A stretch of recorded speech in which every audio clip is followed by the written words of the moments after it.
Hello everyone, आज हम बात करने वाले हैं यूरिनरी ट्रैक्ट इन्फेक्शन के बारे में, दैट इज़ यूटीआई।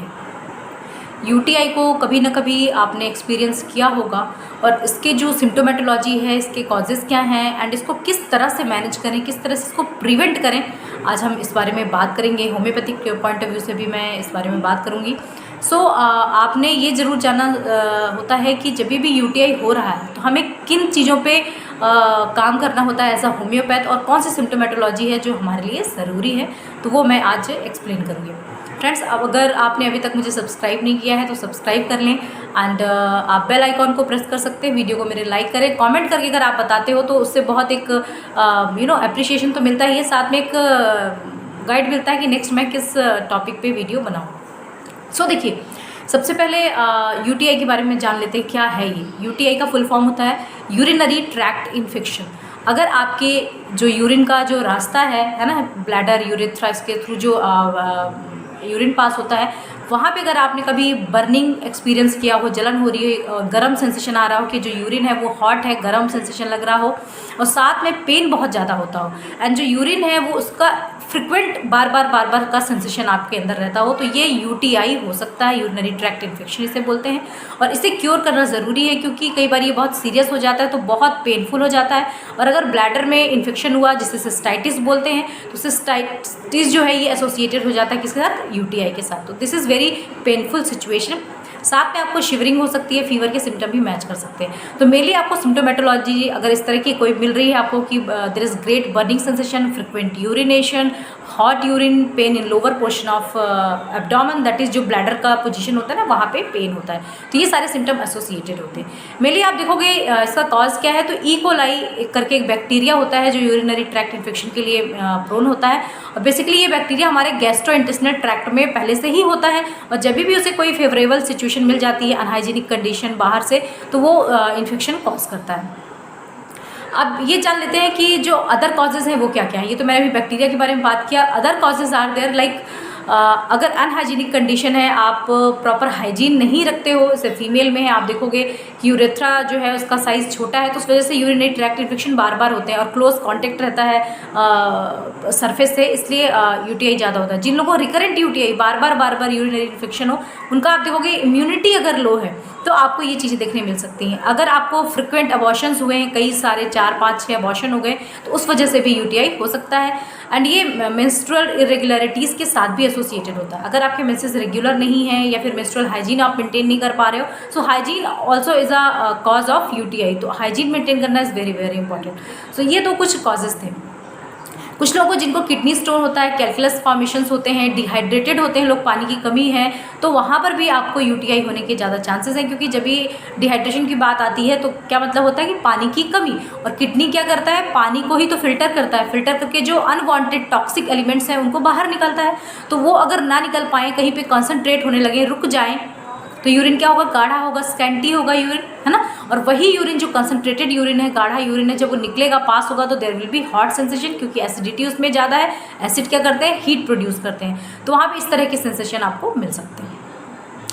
अब इस ट्रीटमेंट पार्ट की बात करते हैं।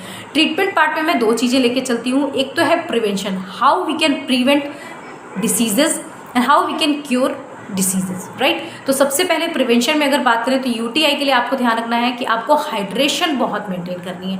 जो लिक्विड है उसकी मात्रा सही होनी चाहिए। पानी का इंटेक आप प्रॉपर लेते रहें, 10 से 12 ग्लास पानी आपको लेना ही है।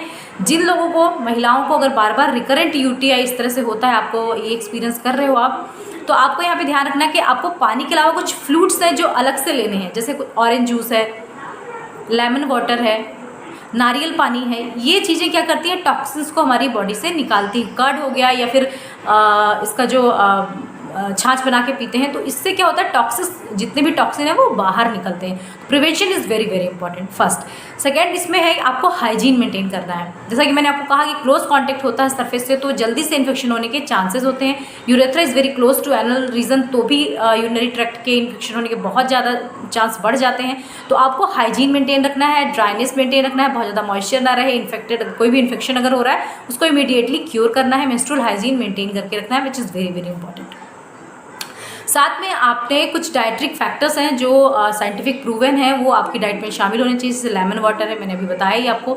तो जो विटामिन सी वाले जो प्रोडक्ट हैं वो क्या करते हैं, बॉडी की इम्यूनिटी को एनहांस करते हैं और साथ में टॉक्सिन्स को भी बाहर बॉडी से रिपेल करते हैं। ट्रीटमेंट पार्ट की बात करें तो होम्योपैथिक ट्रीटमेंट में हमें किन चीज़ों की ज़रूरत होती है ये जानना बहुत ज़रूरी है। मेडिसिन से ज़्यादा इंपॉर्टेंट ये है कि सिम्टोमेटोलॉजी हमें क्या लेनी चाहिए। ऐसा बिल्कुल भी नहीं होगा कि पेशेंट ने बोला हमें यूटीआई है और आपने उठा के कुछ दवाइयाँ दे दी। वी नीड करेक्ट सिम्टोमेटोलॉजी कि भाई हमारा जो पेशेंट है वो कंप्लेन लेकर के आया है तो उसे हो क्या रहा है ना। कुछ जो पेशेंट्स हैं वो एक्सपीरियंस करते हैं बर्निंग, उन्हें जलन हो रही है, कुछ बहुत ज़्यादा एगोनाइजिंग पेन में रहते हैं, इनटॉलरेबल पेन रहता है, स्वेलिंग बहुत ज़्यादा रहती है, ईचिंग बहुत ज़्यादा रहती है, साथ में जो डिस्चार्ज है, जो यूरिन है वो आप देखोगे बहुत स्कैंटी गाढ़ा है या डिफरेंट काइंड ऑफ सेडिमेंट्स हो सकते हैं, वहाँ पे कलर चेंज हो जाता है, पेल यूरिन है, रेड यूरिन है ना। तो इस तरह की चीज़ें हमें ज़रूरत होती है मेडिसिन को डिफ्रेंशिएट करने के लिए। जब भी हम रेपर्टाइज करते हैं वी नीड कैरेक्टरिस्टिक की सिम्टम कि भाई हमारे पेशेंट के साथ क्या क्या हो रहा है। साथ में अगर एसोसिएटेड सिम्टम है, कॉम्प्राइंग सिम्टम जिसे बोलते हैं, अगर पेशेंट के साथ में फीवर उसे फील हो रहा है, वीकनेस लग रही है, कमजोरी लग रही है, शिवरिंग बहुत कपकपी जिसे बोलते हैं हो रही हो, तो इस बेसिस पर हम होम्योपैथिक रेमेडी का सिलेक्शन करते हैं। तो ये जो मैंने आपको स्टडी बात बताया ये आपको ज़रूर ध्यान रखना है कि आप जब भी कोई केस ले रहे हैं। मेडिसिन के बारे में अगर बात करें तो कुछ रेमेडीज़ हैं जो बहुत पॉपुलर है, उनका ही नाम लेना बहुत ज़रूरी है क्योंकि मिसयूज़ भी बहुत ज़्यादा होती हैं। जैसे कि आप बात करते हो कैंथेरिस की। कैंथेरिस फर्स्ट अटेम्प्ट में हम यूरिनरी ट्रैक्ट इन्फेक्शन के लिए यूज़ करते हैं, बट इसकी जो सिम्टोमेटोलॉजी है उसको आप समझ लें, की फीचर समझ लें, उसके बाद ही इसका प्रिस्क्रिप्शन करें। जैसे कि अगर आपको यूरिन बार बार आ रहा हो, फ्रिक्वेंट यूरिनेशन है, देयर इज़ नो पेन, थोड़ी सी बर्निंग सेंसेशन लग रही है पर बहुत ज़्यादा इंटेंसिटी नहीं है, साथ में यूरिन बार बार आ रहा है और फिनिश सेंसेशन होता है वो नहीं लग रहा है, तो वहाँ पे आप कैंथेरिस का प्रिस्क्रिप्शन कर सकते हो। लेकिन ऐसे पेशेंट जिनके साथ बहुत सीवियर पेन हो रहा है, एगोनाइजिंग पेन, एकदम से यूरिनरी ट्रैक्ट इन्फेक्शन, समर का सीज़न आया अभी, जैसे ये जो मॉइस्चर वाला वेदर है इसमें भी यूटीआई ज़्यादा हो जाता है, तो यहाँ पर आप देखोगे कि पेशेंट को एकदम से बर्निंग बहुत हो रही है और पेन एक्सट्रीम है, ही कैन नॉट टॉलरेट, है ना। ऐसा लग रहा है डॉक्टर साहब मैं तो बर्दाश्त नहीं कर पा रहा हूँ, और ब्लैडर जो पोजीशन है यहाँ पे नीचे, पेशेंट बार बार उसको दबा के प्रेस करके रखे, बहुत एगोनाइजिंग पेन हो रहा है। So this is important to know कि क्या पेशेंट के साथ सफरिंग है। तो इस सिम्टम को जानने के लिए अगर आपने देखा कि पेशेंट बहुत पेनफुल कंडीशन में है, इनटॉलरेबल पेन है, तो aconite will act surely acute cases में, और यहाँ पर फिर आप उसकी कॉन्स्टिट्यूशनल मेडिसिन लेकर के वहाँ पे आप काउंटर करके काम कर सकते हो। Sarsaparilla is also very good remedy. Sarsaparilla के सिम्टम क्या है, यूरिन जो रहेगा उसमें कुछ सेडिमेंट्स रहेंगे, यूरिन करने के बाद ऐसा लगेगा कुछ वहाँ पे जमा हुआ है, ठीक है, और बहुत ज़्यादा बर्निंग पेन भी एसोसिएटेड हो सकता है, एंड जो यूरिन है वो ड्रिबल करेगा, है ना। आप यूरिन करने गए, थोड़ी देर के लिए यूरिन पास हुआ और जैसे ही स्टैंडिंग पोजीशन में पेशेंट आएगा, खड़े हुआ, उसके बाद फिर यूरिन पास होने लग गया। सो देयर इज जो स्फिंक्टर है उनमें भी कंट्रोल इतना ज़्यादा नहीं है, ब्लैडर की जो मसल्स होती हैं जो कंट्रोल करती हैं इनको, उनमें भी वीकनेस है, तो सारसापेरला विल एक्ट वेल। लाइकोपोडियम की बात करें तो यस, ऐसे पेशेंट जिनके साथ रेड यूरिन हो या कई बार उनके यूरिन में रेड सेडिमेंट्स मिलते हैं, गाढ़ा कंसनट्रेटेड यूरिन रहता है, ऐसे पेशेंट जिनको स्वीट डिज़ायर ज़्यादा हो और उनका जो एग्रावेशन है मेनली शाम को, जो ये 4 से 8 का टाइम होता है उस समय एग्रावेट करते हैं, तो ये रेमेडी उनके लिए हेल्पफुल हो सकती है फ्रेंड्स। तो ये कुछ रेमेडीज़ थी जो मैंने इनिशियली शेयर किया, but we can prescribe many more remedy on the basis of correct symptomatology. और भी बहुत सारी मेडिसिन हैं बट एक वीडियो में अपन इतना कवर नहीं कर सकते।